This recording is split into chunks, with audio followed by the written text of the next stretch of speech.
Videos para evangelización, catequesis y apologética. Sembrando la fe católica.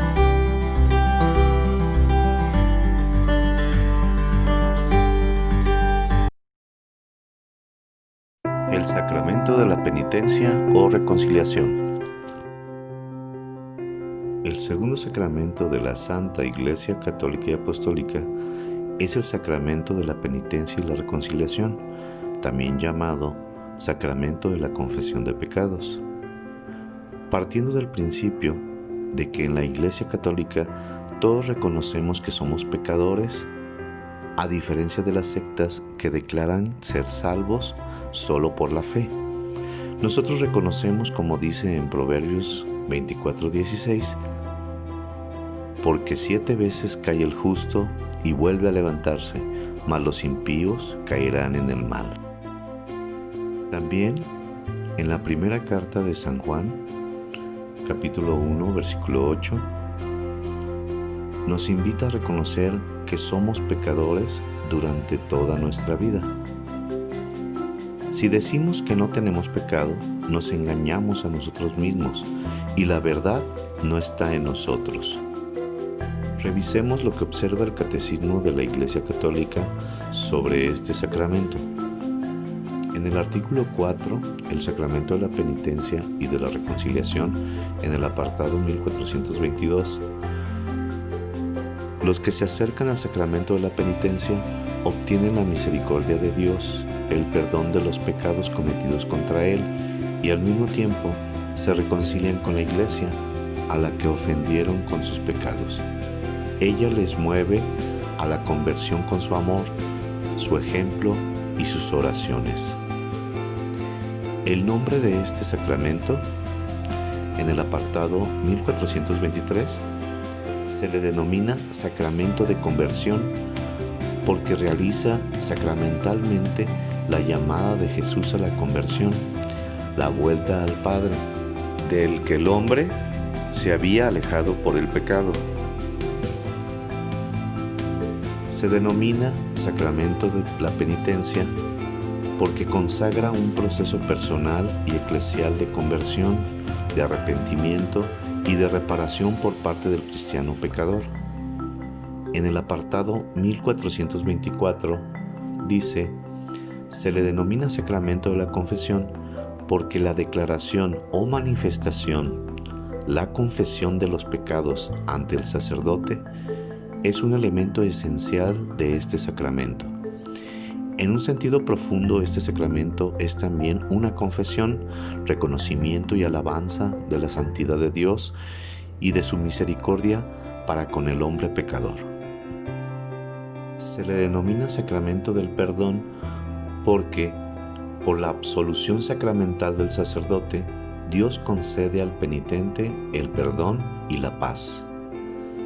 Dice en el apartado 1425, habéis sido lavados, habéis sido santificados, habéis sido justificados en el nombre del Señor Jesucristo y por el Espíritu de nuestro Dios.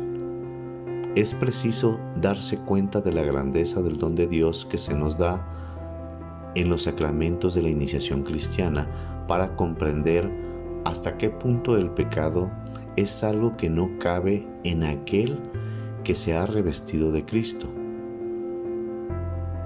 Pero el apóstol San Juan también nos dice: si decimos que no tenemos pecado, nos engañamos, la verdad no está en nosotros. Y el Señor mismo nos enseñó a orar: perdona nuestras ofensas, uniendo el perdón mutuo de nuestras ofensas al perdón que Dios concederá a nuestros pecados. El acercarnos a este sacramento debe de ser con sincero reconocimiento de que hemos pecado y que para salvarnos del peso de esta maldición debemos arrepentirnos y proponernos enmendarnos, es decir, luchar con todas nuestras fuerzas para mantenernos alejados de ese pecado que nos esclaviza. Pero también lo más importante es pedirle a Dios Padre su gracia santificadora por el Espíritu Santo que nos ayude, porque sin Él y sin su poderosa influencia en nuestras almas y solo por nuestra propia fuerza, puede ser esta una lucha estéril y no lograr vencer nuestras tendencias a volver a caer en el pecado. Antes de acercarnos al confesionario con el sacerdote, debemos hacer un examen de conciencia, recordando en qué hemos caído en pecado, usando los mandamientos de Dios Padre como base y los mandamientos de la Santa Madre Iglesia. Como a continuación, damos una guía para realizar una buena confesión. Número 1. Amarás a Dios sobre todas las cosas. ¿Está primero Dios en tu vida? ¿Lo has amado realmente? ¿Tengo una relación cercana, amorosa con Él? ¿Reconozco qué tantas gracias me da a diario? La salud, mis sentidos, el alimento, su providencia, su misericordia, sus dones, mi trabajo, mi familia, mi bienestar. ¿Realmente le agradezco por todo esto que me da? Segundo mandamiento, no tomarás el nombre de Dios en vano. ¿Has usado mal el nombre de Dios para mentir o para ocultar algo? ¿Le has prometido cosas a Dios y no has cumplido? ¿Has usado las enseñanzas de Dios para lastimar, engañar o dañar a alguien? ¿O salirte con la tuya de algún capricho? ¿Haces bromas sobre el nombre de Dios? Tercer mandamiento, santificarás las fiestas. ¿Has cumplido con tus compromisos con la Santa Iglesia Católica y Apostólica en las fiestas de guardar, en darle el culto respetuosamente a Dios? ¿Celebras con devoción y respeto el bautismo, confirmación, primera comunión, Eucaristía, matrimonio de tus hijos, de tus hermanos, de tu familia? Cuarto mandamiento, honrarás a tu padre y a tu madre. ¿Le has faltado de alguna manera el respeto a tus padres? ¿Los has juzgado, menospreciado, humillado, engañado, mentido, dejado solos, abandonados, golpeado, olvidado, alejado? ¿Los has robado? Quinto mandamiento, no matarás. Tanto en la parte física, ¿has matado a alguien intencional o accidentalmente? También con tus palabras, actitudes, modos, carácter, ¿has matado a alguien psicológica, mental, espiritual, anímica, en sus proyectos, en sus anhelos, en su vocación, en sus sueños, en sus aspiraciones? ¿Has abortado? ¿Has promovido o influido que alguien aborte? Sexto mandamiento, no cometerás actos impuros. ¿Has cometido adulterio? ¿Has cometido fornicación? ¿Vives en concubinato? ¿Has cometido masturbación? ¿Has caído en homosexualidad? ¿Te permites ver pornografía? ¿La difundes? ¿La muestras a otras personas, jóvenes o niños? ¿Te expresas con palabras vulgares? ¿Te permites que tus hijos vean pornografía en películas, televisión, novelas, cines? ¿Has caído en zoofilia, entre otros? Séptimo mandamiento, no robarás. ¿Has robado? ¿Pides cosas o dinero y no los devuelves?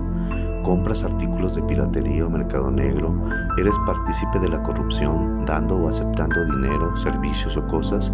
¿Incumples con tus responsabilidades con tu familia, trabajadores, personas, proveedores, derechos de ciudadanos? ¿Te apropias de dinero o cosas por medios fraudulentos?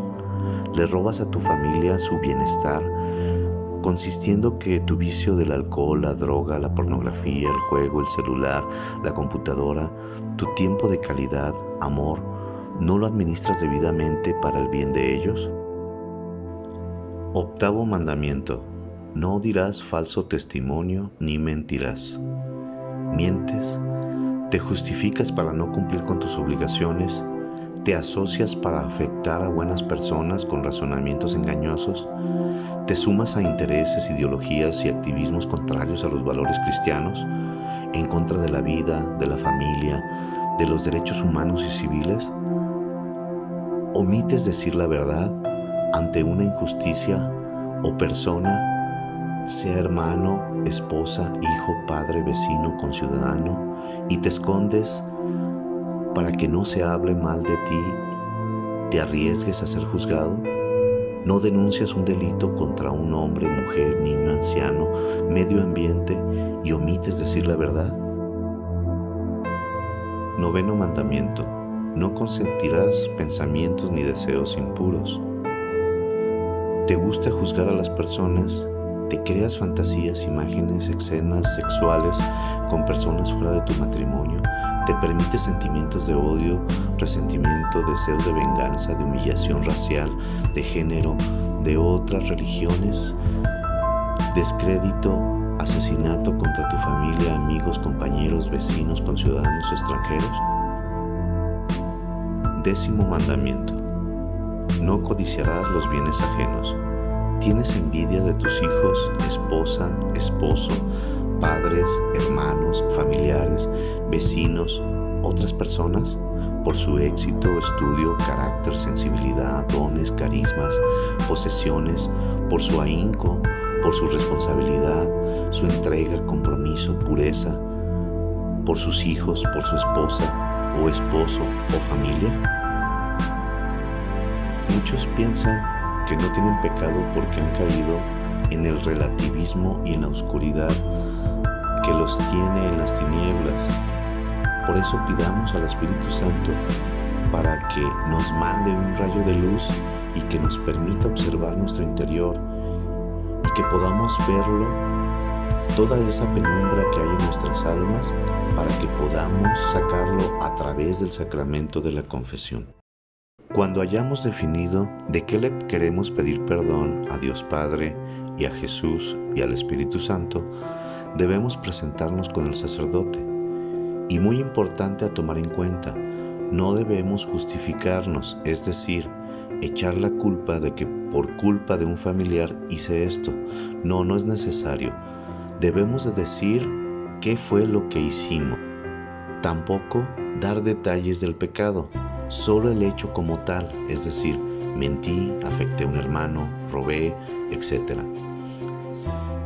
Tampoco debemos mencionar el nombre o dar detalles acerca de esto. Entonces el sacerdote te impondrá la penitencia que crea conveniente a tus pecados y te pedirá que reces la oración del acto de contrición y arrepentimiento. Te dará la absolución de tus faltas y quedarás limpio en tu alma de todas las faltas contra el amor y la misericordia de Dios.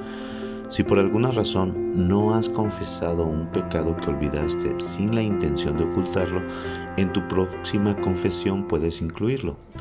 Pero si fue de manera intencional que lo ocultaste, no habrás hecho bien tu confesión y no quedarás limpio ante Dios Padre. Y si comulgaste con un pecado que ocultaste de manera intencional, habrás cometido un pecado aún más grande contra la Eucaristía, como nos lo dice San Pablo en la primera carta a los Corintios, capítulo 11, del 28 al 29. Examínese, pues, cada cual, y coma así el pan y beba la copa, pues quien come y bebe sin discernir el cuerpo, come y bebe su propio castigo. En algunos casos deberás tomar en cuenta la reparación del daño, porque esto enriquece aún más tu gracia hacia Dios. Es decir, si insultaste, debes de pedir perdón a quien lastimaste. Si robaste, devolver lo robado. Si fuiste egoísta o avaricioso, ser más caritativo. Si no fuiste comprensivo, dar apoyo, fortaleza y amor, entre muchos más ejemplos. Esto hará que el Señor te bendiga aún más por tu sincero arrepentimiento y te fortalecerá para resistir a las próximas tentaciones. Entrando en el tema de la apologética, la mayoría de las sectas e iglesias protestantes no están de acuerdo con el sacramento de la reconciliación y del perdón de los pecados. Y la principal razón es la soberbia y rebeldía en contra del Papa, vicario y pastor de Cristo, y el sacerdocio católico. Ellos dicen que poniéndose en oración frente a la pata de un palo, piden perdón a Dios y ya quedan salvos, y utilizan algunas citas para justificar estas mentiras del enemigo y errores de interpretación de las Santas Escrituras.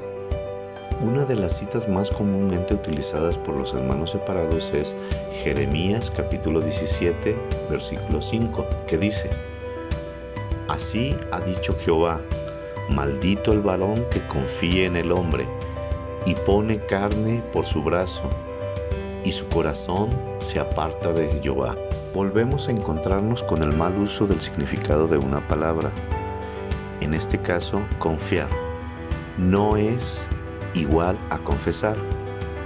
Vamos a las definiciones en el Real Diccionario de la Lengua Española. Confiar: esperanza firme que se tiene de alguien o de algo. Confesar: declarar un error, una falta o un delito cometidos ante una autoridad o tribunal. Estas palabras no se acercan a ser en nada sinónimos, por el contrario, son dos acciones sumamente diferentes. El texto de Jeremías se refiere a que una persona ponga toda su lealtad, confianza, acatamiento, obediencia a otro hombre por encima de las leyes de Dios Padre, y que peque contra el Señor alejándose de la santidad por acatar órdenes de otro ser humano. Como por un gobernante que manda a sus secuaces a hacer daño al pueblo, que un rey envía a un sirviente a cometer una infamia. A esto es a lo que se refiere que no podemos permitir en que nadie nos obligue a cometer actos en contra de Dios y el prójimo, contrarios a los valores cristianos. Mientras, los hermanos esperados lo usan para decir que confiamos en los sacerdotes al confesar los pecados. Error gravísimo de interpretación y una mentira del enemigo. También interpretan mal la parábola del fariseo y publicano, que está en San Lucas 18, 9 al 10. A unos que confiaban en sí mismos como justos y menospreciaban a los otros, dijo también esta parábola. 2 hombres subieron al templo a orar. Uno era fariseo y el otro era publicano. El fariseo, puesto de pie, oraba consigo mismo de esta manera: Dios, te doy gracias porque no soy como los otros hombres, ladrones, injustos, adúlteros, ni aun como este publicano. Ayuno 2 veces a la semana, doy diezmo de todo lo que gano. Mas el publicano, estando lejos, no quería ni aun alzar los ojos al cielo, sino que se golpeaba el pecho diciendo: Dios, sé propicio a mí, pecador. Os digo que éste descendió a su casa justificado antes que el otro, porque cualquiera que se enaltece será humillado, y el que se humilla será enaltecido. Aquí aún, por la referencia del fariseo, el tema no es sobre el perdón de los pecados. No, se refiere a cómo debemos acercarnos a Dios Padre, reconocernos criaturas pequeñitas ante su gloria, su misericordia y su amor, reconocer que somos imperfectos y que solo Él es perfecto. Habla de que el publicano bajó justificado, pero no que se le perdonaron los pecados. Es decir, que el Señor escuchó su oración que hizo con humildad y sinceridad a pesar de sus faltas. Los pecados no son perdonados así, ni aún en el pueblo de Israel, como mostraremos más adelante. Otro error de razonamiento es sobre el consejo de cómo se debe orar ante nuestro Dios.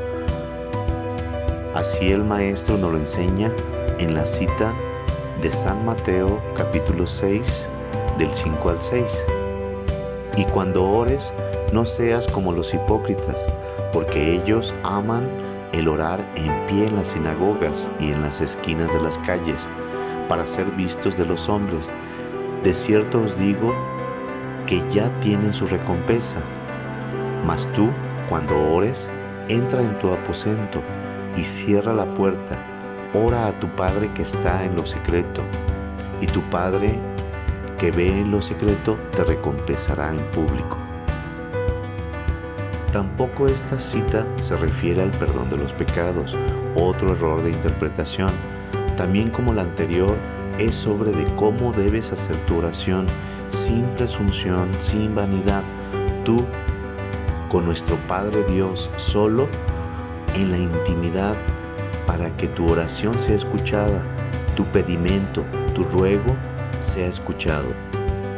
Continuando, Otros hermanos separados hasta se atreven a proclamar que nuestro Señor Jesús no dejó la potestad de perdonar los pecados a los hombres, que ningún hombre puede perdonar los pecados.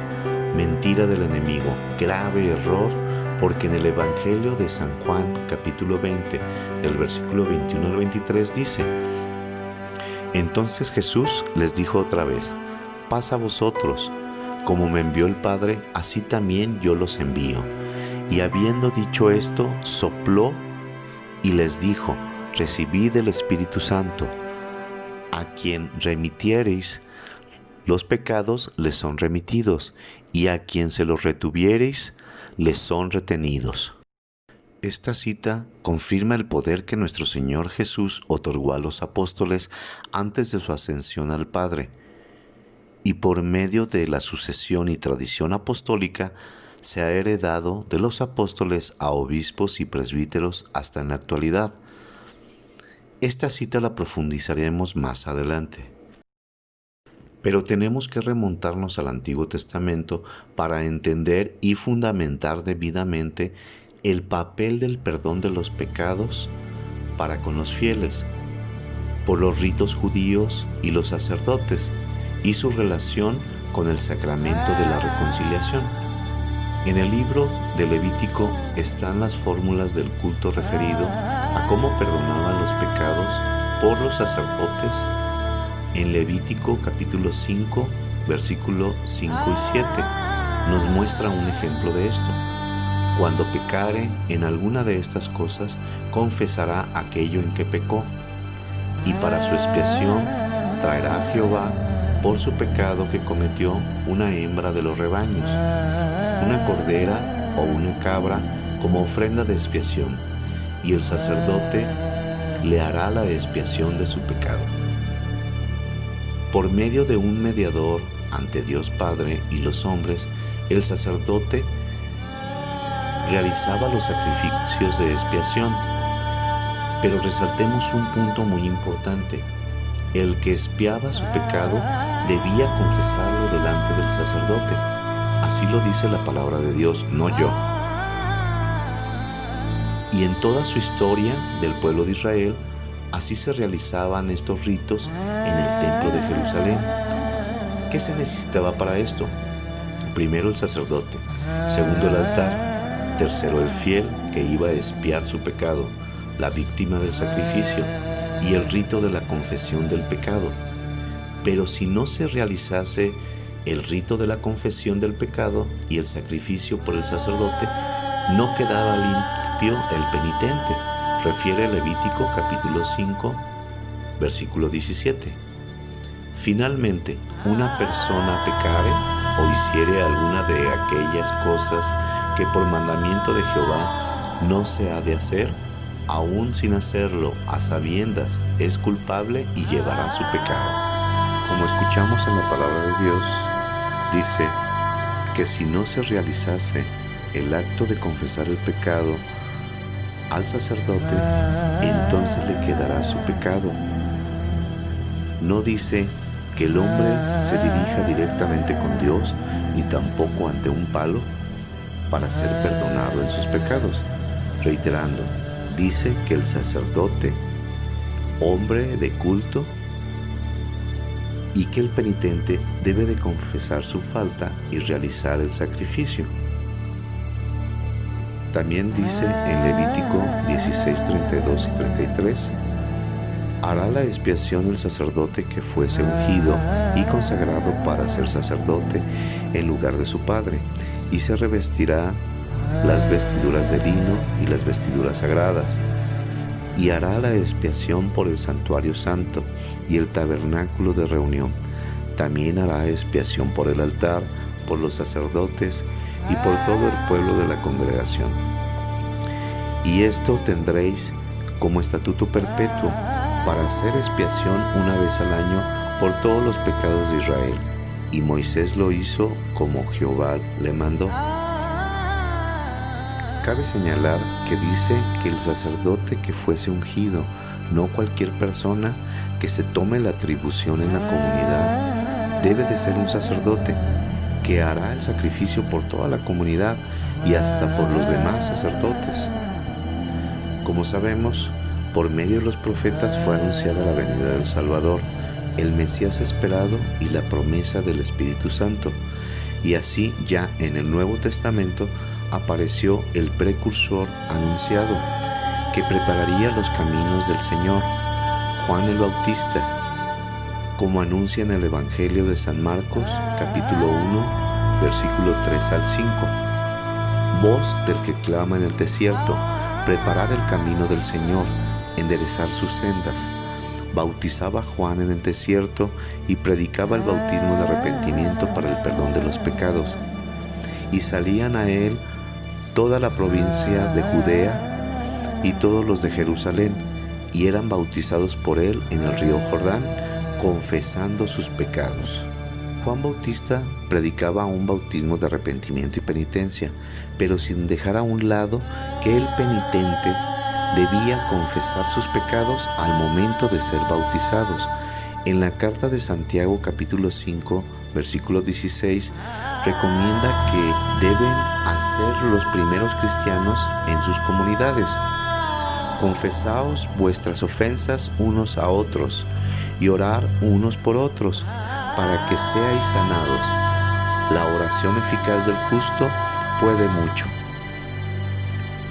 Dice Santiago, ¿confiesen sus pecados con la pata de un palo? No. O también dice, ¿confiesen los pecados solo directamente con Dios? No. O sea, confesar los pecados de hombre a hombre ungido. Pero algunos hermanos protestantes pueden inconformarse diciendo, pero el sacerdote es también un pecador, ¿y cómo me voy a confesar con otro pecador? Todos sabemos que los sacerdotes son hombres, que por naturaleza son pecadores, pero que están ungidos por Dios para perdonar los pecados, como se escribió en la carta a los Hebreos capítulo 5, versículo 1 y 3. Porque todo sumo sacerdote tomado de entre los hombres es constituido a favor de los hombres en lo que Dios se refiere, para que presente ofrendas y sacrificios por los pecados, para que se muestre paciente con los ignorantes y extraviados, puesto que Él también está rodeado de debilidad, y por causa de ella debe ofrecer los pecados, tanto por sí mismo como también por el pueblo. Y nadie toma para sí esa honra, sino que es el llamado de Dios.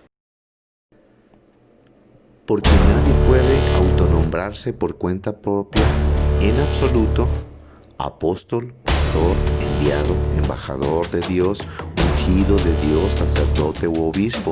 Nadie puede tomarse la potestad de perdonar los pecados si no tiene la gracia de haber recibido estos dones por la tradición y sucesión apostólica, así como la de impartir los sacramentos de la Santa Iglesia Católica.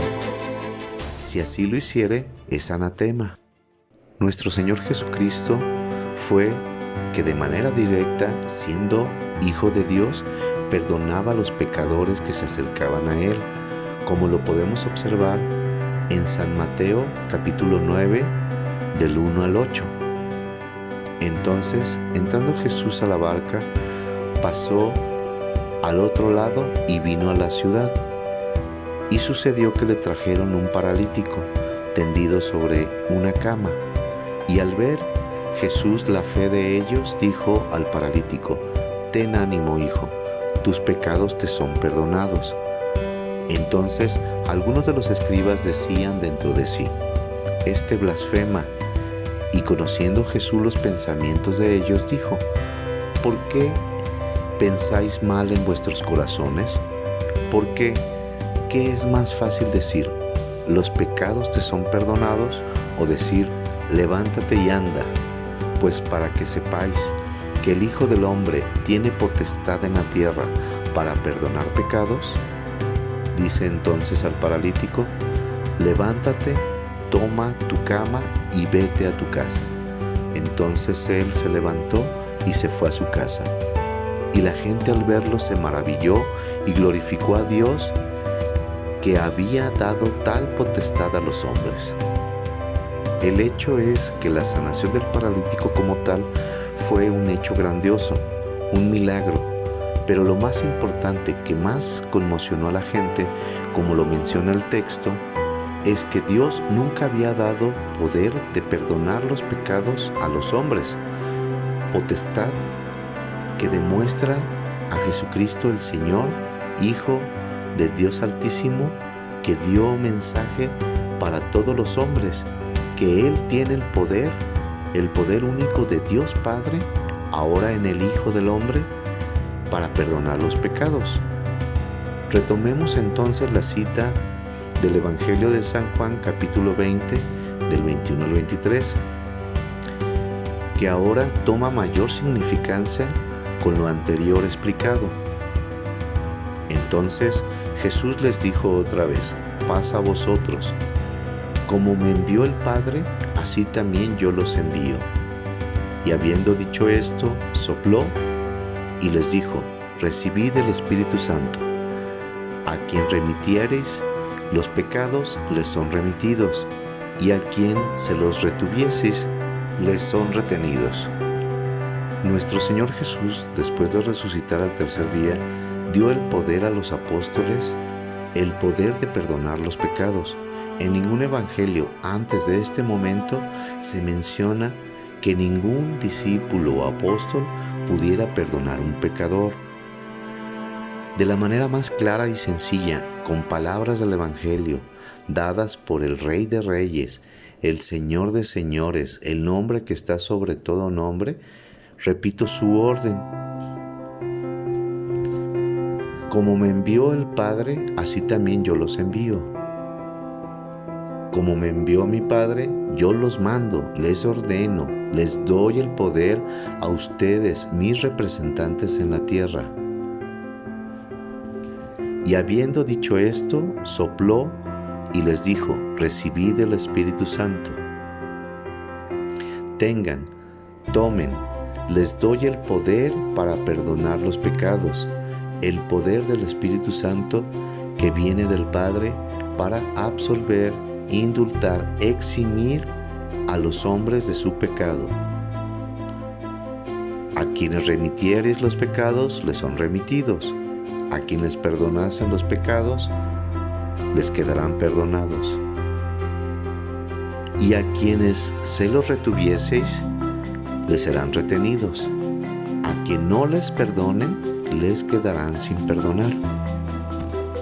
Queda claro que las fórmulas y formas Jesucristo dejó a consideración de los apóstoles, pero Simón Pedro y los apóstoles, conocedores de la tradición judaica, mantuvieron la tradición de que el penitente debía confesar sus pecados al sacerdote, pero ya sin el sacrificio de animales.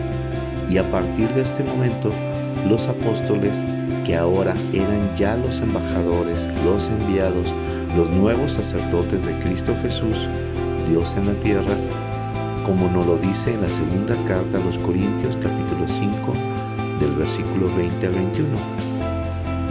Así que somos embajadores en el nombre de Cristo, como si Dios rogase por medio de nosotros, o rogamos en el nombre de Cristo: reconciliaos con Dios, al que no conoció pecado. Por nosotros lo hizo pecado, para que nosotros fuésemos hechos justicia de Dios en él. Y San Pablo, en la segunda carta a los Corintios, capítulo 5, versículos 17 y 19, nos dice que nos deja el mensaje tajante y claro, sin lugar a dudas, sobre el sacramento de la reconciliación que dejó para su iglesia. De modo que si alguno está en Cristo, nueva criatura es. Las cosas viejas pasaron, he aquí, todas son hechas nuevas, y todo esto proviene de Dios, quien nos reconcilió consigo mismo por Cristo, y nos dio el ministerio de la reconciliación, que Dios estaba en Cristo reconciliando consigo al mundo, no tomándoles en cuenta a los hombres sus pecados, y nos encargó a nosotros la palabra de la reconciliación. Con toda la caridad, con todo el respeto, en el nombre del Señor Jesús, yo te repito las palabras de la Escritura. Hermana separada, os rogamos, os imploramos, os suplicamos en el nombre de Cristo Jesús, reconcíliate con Dios.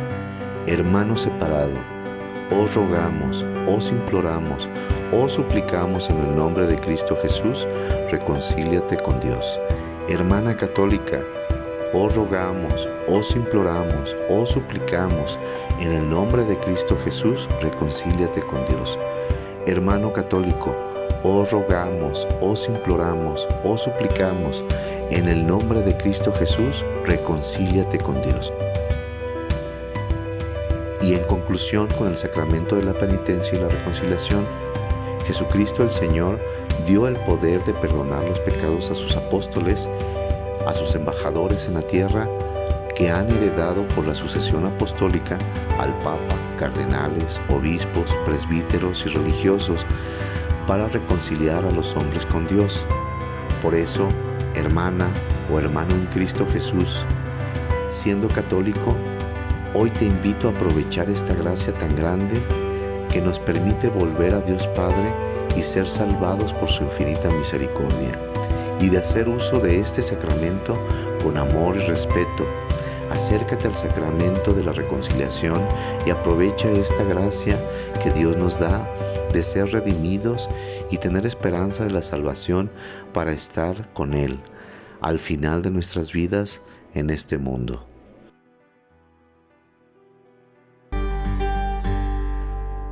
Si te diste cuenta, cada idea y descripción de la catequesis que te presenté la fundamenté con Biblia. No fueron mis palabras de hombre sin valor. Te prediqué con la palabra de Dios, con libro, capítulo y versículo. Así que, si gustas discutir algún punto en especial, te pido que lo hagas de la misma manera. También te invito a volver a la lectura de la Santa Biblia, empezando con el Evangelio de San Marcos, 3-4 versículos diarios, iniciando tu lectura con una breve oración, pidiéndole al Padre que te permita que la gracia del Espíritu Santo destruya la pereza, el miedo, la duda en tu corazón, para alimentarte de la palabra que da vida eterna, que da esperanza y fortaleza, que da amor que necesitamos para prodigar a nuestras familias, vecinos, conciudadanos, y terminando tu lectura diciendo palabra del Señor. Y continuando, gloria a ti, Señor. Hoy, por este hermano tuyo que te habla, por este medio, te doy un mensaje del Señor. No tengas miedo, yo estoy con ustedes hasta el final de los tiempos.